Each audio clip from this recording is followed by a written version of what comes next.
নমস্কার সবাইকে, সঙ্গীত শিক্ষা চ্যানেলে সবাইকে স্বাগতম। তো আজকে আমরা যে লেসনটি আলোচনা করব সেটা হচ্ছে জাম্পিং নোটস।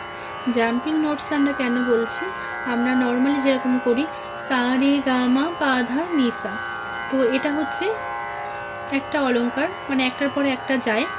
তো এটা হচ্ছে আমরা একটা জাম্পিং করে করে একটার পর একটা যাব, এই জন্য এটা জাম্পিং নোটস হলো। এটা খুবই উপকারী একটা নোটস।